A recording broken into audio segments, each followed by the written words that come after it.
नमस्कार मित्रों, आप सभी का बहुत बहुत स्वागत है हमारे इस महत्वपूर्ण और खास ज्योतिषीय कार्यक्रम में। जय मां काली। मां काली आप सभी का कल्याण करे। दोस्तों, ये लड़की तुम्हारे प्यार का इजहार करने वाली है। जी हां, बिल्कुल सही सुन रहे हैं। तुम्हारे प्यार में जो बाधा आ गई थी वह अब समाप्त होने वाली है। मां काली की कृपा से तुम्हारा प्यार फिर से तुम्हें मिलने वाला है। दोस्तों, तुम्हारे प्रेम में जो रुकावट डाली गई थी वह कोई और नहीं बल्कि तुम्हारे घर या आसपास के ही कुछ लोग थे। वे तुम दोनों के प्रेम में बाधा डाल रहे थे और मां काली की दृष्टि से भी तुम्हें रोकने का प्रयास कर रहे थे। लेकिन अब मां काली स्वयं तुम्हारे प्रेम की रक्षा करने के लिए आगे आई हैं। जी हां दोस्तों, तुम्हारी प्रेमिका ने मां काली को प्रसन्न किया है और अब वह तुम्हारे प्रेम का इजहार करने जा रही है। अब कोई भी शक्ति तुम्हारे प्रेम को कमजोर नहीं कर सकती, क्योंकि मां काली का आशीर्वाद तुम दोनों के ऊपर बरसने वाला है। मित्रों, आज हम आपको यह बताएंगे कि मां काली की कृपा से तुम्हारे प्रेम को कैसे एक पवित्र बंधन में बांधा जा सकता है और वह लड़की तुम्हें कैसे याद करेगी। इन सभी सवालों के जवाब आपको पूरे विस्तार से इस वीडियो में मिलेंगे। लेकिन वीडियो शुरू करने से पहले आप सभी मित्रों से एक छोटी सी विनती है। इस वीडियो को लाइक करें, कमेंट करें और यदि अभी तक हमारे चैनल को सब्सक्राइब नहीं किया है तो अवश्य करें, क्योंकि तुम्हारा प्यार अब सत्य और सबसे शक्तिशाली बनने जा रहा है और स्वयं मां काली तुम्हें वरदान देने वाली है। दोस्तों, आप सभी यह जानते हैं कि मां काली की दृष्टि जिसके ऊपर पड़ जाती है उसे कभी क्षमा नहीं किया जाता। मां काली की दृष्टि उन लोगों पर पड़ चुकी है जो तुम्हारे प्रेम को रोक रहे थे और उन्होंने उनका संहार कर डाला है। दोस्तों, अब तुम्हारे प्रेम में कोई रुकावट नहीं आ सकती। यदि तुम्हारे प्रेम में किसी भी प्रकार की रुकावट आ रही है तो हमारे कमेंट बॉक्स में जरूर साझा करें। हमें बताएं कि तुम्हें किन परेशानियों का सामना करना पड़ रहा है, ताकि हम तुम्हारे लिए समाधान प्रस्तुत कर सकें। कहते हैं, जब भगवान की मर्जी होती है तो कोई भी तुम्हारा बाल भी बांका नहीं कर सकता। तो दोस्तों, आगे बढ़ते हैं और जानते हैं कि मां काली की कृपा से तुम्हारे प्रेम का भविष्य क्या होने वाला है। जी हां दोस्तों, अगर आप किसी से प्रेम करते हैं और आपकी प्रेमिका भी आपसे मन ही मन प्रेम करती है, लेकिन किसी कारणवश वह अपने प्यार का इजहार नहीं कर पा रही थी, तो अब समय आ गया है कि वह खुलकर अपने दिल की बात कहे।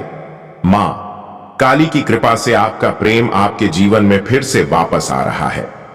जी हां दोस्तों, कभी कभी हमारा सच्चा प्रेम हमारे करीब होते हुए भी हमसे दूर चला जाता है। हम सोचते हैं कि हमारा प्रेमी या प्रेमिका हमसे दूर क्यों हो रही है, उसका व्यवहार अचानक से बदल क्यों गया, वह पहले की तरह प्यार और अपनापन क्यों नहीं दिखा रही। इसका कारण यह होता है कि आपके आसपास ही कोई ऐसा व्यक्ति था जो आपके प्रेम संबंधों में बाधा डाल रहा था। वह नहीं चाहता था कि आप दोनों का मिलन हो। इस व्यक्ति ने नकारात्मक ऊर्जा का सहारा लिया, तंत्र मंत्र से आपके रिश्ते में दरार डालने की कोशिश की या फिर झूठी अफवाहों से आपके प्रेम को तोड़ने का प्रयास किया। लेकिन मां काली की कृपा से अब यह बाधा समाप्त हो चुकी है। मां काली ने उन सभी नकारात्मक शक्तियों को नष्ट कर दिया है जिन्होंने आपके प्यार को रोक रखा था। अब कोई भी शक्ति आपके प्रेम को कमजोर नहीं कर सकती। अब सवाल यह उठता है कि अपने प्रेमिका को हम कैसे खुश रख सकते हैं। जी हां मेरे प्यारे मित्रों, अपने प्यार को खुश रखना एक कला है जिसमें समझ, समर्पण और सच्चे एहसास की जरूरत होती है। अगर आप अपने प्रिय को हमेशा खुश रखना चाहते हैं तो इन बातों का ध्यान रखें। हर इंसान चाहता है कि कोई उसे समझे और उसकी बातों को सुने। जब आपका साथी आपसे कुछ कहे तो सिर्फ सुने नहीं बल्कि उसे महसूस करें और जवाब भी दें। जी हां दोस्तों, कई बार बड़े तोहफों से ज्यादा छोटी छोटी चीजें खुशी देती हैं। जैसे बिना किसी कारण एक प्यारा सा मैसेज भेजना, अचानक से उनके पसंदीदा स्नैक या फूल लाकर देना, कोई पुरानी मीठी याद को फिर से ताजा करना। प्यार में सबसे जरूरी चीज होती है विश्वास। झूठ और धोखा किसी भी रिश्ते को कमजोर बना सकता है। इसलिए हमेशा ईमानदार रहें और अपने प्यार को विश्वास में रखें। अगर आपका साथी कुछ पाना चाहता है तो उसका साथ दें, उसके लक्ष्य और सपनों को अपनी प्राथमिकता बनाएं। ये बताएं कि आप उनकी तरक्की में उनके साथ हैं। जी हां दोस्तों, हर इंसान चाहता है कि उसकी कद्र की जाए। अपने प्यार की अच्छाइयों को पहचानें और उनकी तारीफ करें। भले ही आप कितने भी व्यस्त हों, अपने प्यार के साथ समय बिताएं। साथ में घूमना, मूवी देखना या सिर्फ बैठकर बातें करना भी रिश्ते को मजबूत बनाता है। हर दिन के तनाव में रोमांस फीका न पड़ने दें। कभी कभी बिना वजह सरप्राइज डेट प्लान करें, कोई प्यार भरा गाना भेजें या उनकी पसंद की चीजें करें। जी हां दोस्तों, रिश्ते में गलत फहमियां हो सकती हैं, लेकिन उन्हें जल्दी सुलझाना चाहिए। अगर गलती आपकी है तो माफी मांगें, और अगर गलती उनकी है तो बड़े दिल से माफ करें। हर रिश्ते में उतार चढ़ाव आते हैं, लेकिन समझदारी से हर समस्या का हल निकाला जा सकता है। धैर्य रखना बहुत जरूरी है। जी हां दोस्तों, आपको यह बताना चाहूंगा कि प्रेम और प्रेमिका दोनों में विवाद कैसे उत्पन्न हो जाता है। दोस्तों, इन बातों को गौर से देखिए और सुनेगा, क्योंकि हर इंसान के साथ मतभेद होते हैं, लेकिन हर मतभेदों का समाधान भी है। जी हां मेरे प्यारे मित्रों, आज की इस वीडियो में हम तुम्हें विस्तार से बताएंगे कि प्रेम में दरार कैसे उत्पन्न हो जाता है, प्रेम विवाद कैसे एक दूसरे में हो जाते हैं। दोस्तों, इन बातों को थोड़ा अच्छे से समझिएगा। जब प्रेम संबंध में किसी एक साथी का भरोसा टूटता है तो यह गहरा दर्द देता है। यह धोखा शारीरिक भी हो सकता है और भावनात्मक भी। झूठ बोलना, किसी और से जुड़ाव रखना या वादों को न निभाना रिश्ते में दर्द का कारण बन सकता है। जी हां दोस्तों, कई बार प्रेमी प्रेमिका के बीच संवाद की कमी या गलत फहमियां बढ़ने लगती हैं। यह छोटे छोटे झगड़ों को बड़े विवाद में बदल सकता है, जिससे रिश्ता कमजोर हो जाता है और दोनों को आंतरिक रूप से कष्ट पहुंचता है। यदि प्रेम संबंध में किसी भी साथी का अहंकार बढ़ने लगे तो यह रिश्ते में दर्द का कारण बन सकता है। छोटी छोटी बातों पर झगड़े होना, अपनी गलती न मानना और हर बात में खुद को सही साबित करने की कोशिश करना रिश्ते को बर्बादी की ओर ले जाता है। जी हां दोस्तों, रिश्ते में दर्द तब उत्पन्न होता है जब प्रेमी या प्रेमिका एक दूसरे को पर्याप्त समय नहीं देते। भाग दौड़ भरी जिंदगी में अगर पार्टनर को अकेलापन महसूस होने लगे तो वह खुद को उपेक्षित समझ सकता है। यह भावनात्मक दर्द को जन्म देता है। शक किसी भी रिश्ते को बर्बाद कर सकता है। जब प्रेमी या प्रेमिका बिना वजह एक दूसरे पर शक करने लगते हैं तो रिश्ता कमजोर पड़ने लगता है। यह संदेह मानसिक तनाव और दिल के दर्द को जन्म देता है। कई बार प्रेम संबंध में परिवार या समाज की बाधाएं भी दर्द का कारण बनती हैं। जब प्रेमी प्रेमिका के रिश्ते को परिवार या समाज से स्वीकृति नहीं मिलती तो इससे मानसिक तनाव बढ़ता है और दर्द बढ़ जाता है। जी हां दोस्तों, जब प्रेम संबंध में यह स्पष्ट न हो कि भविष्य में क्या होने वाला है तो यह चिंता और दर्द का कारण बन सकता है।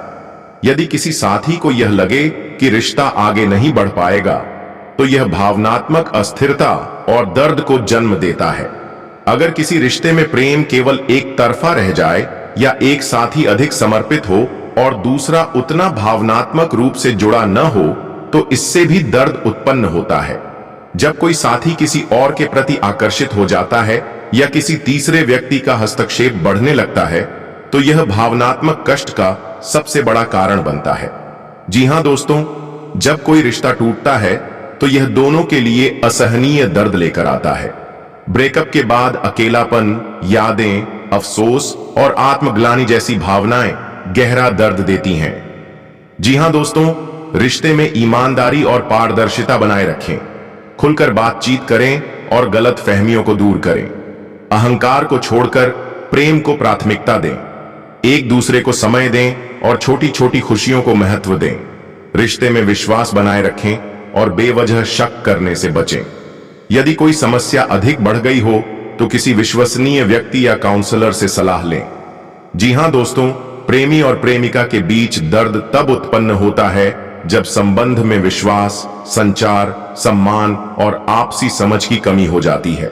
लेकिन अगर सच्चा प्रेम है तो इन बाधाओं को दूर किया जा सकता है और रिश्ते को फिर से मजबूत बनाया जा सकता है। जी हां दोस्तों, अपनी भावनाओं को स्पष्ट रूप से व्यक्त करें और सामने वाले की भावनाओं को भी समझने का प्रयास करें। यदि गुस्सा आता है तो शांत रहने की कोशिश करें और एक दूसरे को समझने की कोशिश करें।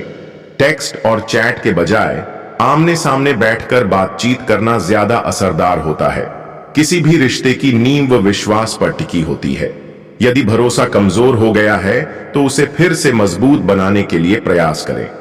झूठ बोलने या चीजें छुपाने से बचें। यदि कोई गलती हुई है तो उसे स्वीकार करें और सुधारने की कोशिश करें।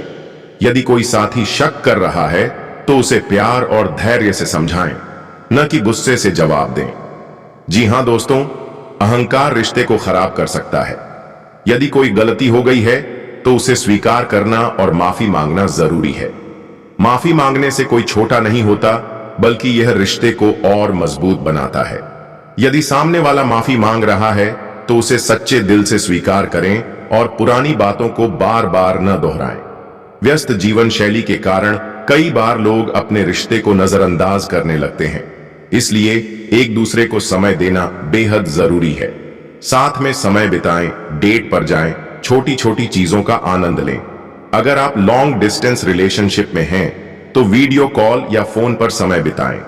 छोटे छोटे हाव भाव जैसे कि अचानक सरप्राइज देना, प्यारा मैसेज भेजना, गले लगाना या प्यार से बात करना रिश्ते को फिर से जीवंत कर सकता है।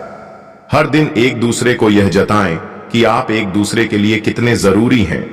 याद रखें, प्यार दिखाने से ही महसूस होता है, सिर्फ सोचने से नहीं। जब भी रिश्ते में तनाव बढ़े तो उन खूबसूरत पलों को याद करें जब आप दोनों बहुत खुश थे। पुरानी तस्वीरें देखें, एक दूसरे को उन दिनों की बातें सुनाएं जिससे रिश्ते में फिर से वही ताजगी आ सके। जी हां दोस्तों, कई बार रिश्ते में अनावश्यक झगड़े छोटी छोटी बातों से होते हैं। हर बात पर गुस्सा करने या नाराज होने की बजाय यह सोचें कि क्या यह मुद्दा वास्तव में इतना बड़ा है। माफ करना सीखें और बेवजह बहस करने से बचें। जी हां दोस्तों कभी कभी प्रेमी प्रेमिका के बीच दूरियां इसलिए आ जाती हैं क्योंकि वे एक दूसरे की भावनाओं का सम्मान नहीं करते। यदि किसी साथी को कोई चीज पसंद नहीं है तो उसे जबरदस्ती न करें। रिश्ते में समानता और परस्पर सम्मान जरूरी है।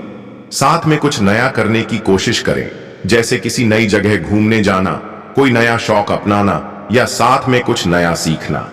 नए अनुभव रिश्ते में बोरियत को दूर करते हैं और आपको फिर से करीब लाते हैं। जी हां दोस्तों, अगर रिश्ते में समस्याएं बहुत ज्यादा बढ़ गई हैं और आप दोनों खुद से इसे हल नहीं कर पा रहे हैं तो किसी काउंसलर से सलाह लें। जी हां दोस्तों, अगर आप इस महीने कोई नया कारोबार शुरू करने की योजना बना रहे हैं तो यह वीडियो आपके लिए बहुत खास होने वाला है। व्यापार करना हर किसी का सपना होता है, लेकिन इसमें सफलता पाना केवल मेहनत से ही नहीं, बल्कि सही रणनीति और शुभ मुहूर्त को अपनाने से भी संभव होता है। आज हम आपको बताएंगे कि आपका व्यापार कितनी तेजी से आगे बढ़ सकता है और किन ज्योतिषीय उपायों को अपनाकर आप इसे और भी सफल बना सकते हैं। जी हां दोस्तों, व्यवसाय शुरू करने से पहले शुभ मुहूर्त का विचार करना आवश्यक होता है।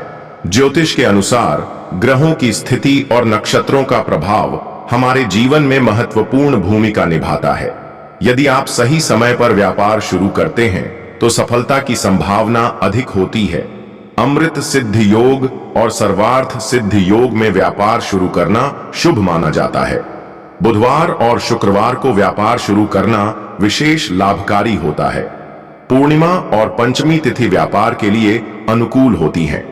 मंगलवार और शनिवार को नया व्यवसाय शुरू करने से बचना चाहिए, क्योंकि ये दिन संघर्ष और रुकावटें ला सकते हैं। व्यक्ति की कुंडली में व्यापार योग का होना बहुत आवश्यक है।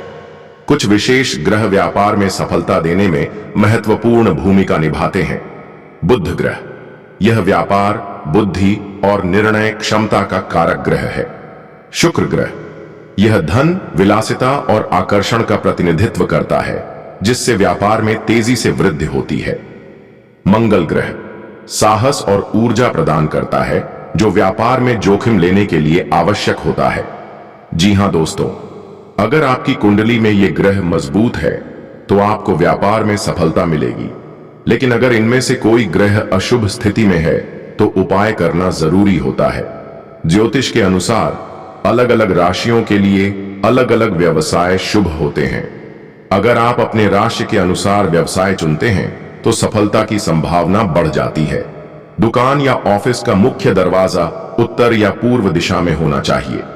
गल्ला, कैश बॉक्स हमेशा दक्षिण या पश्चिम दिशा में रखें ताकि वह उत्तर दिशा में खुले।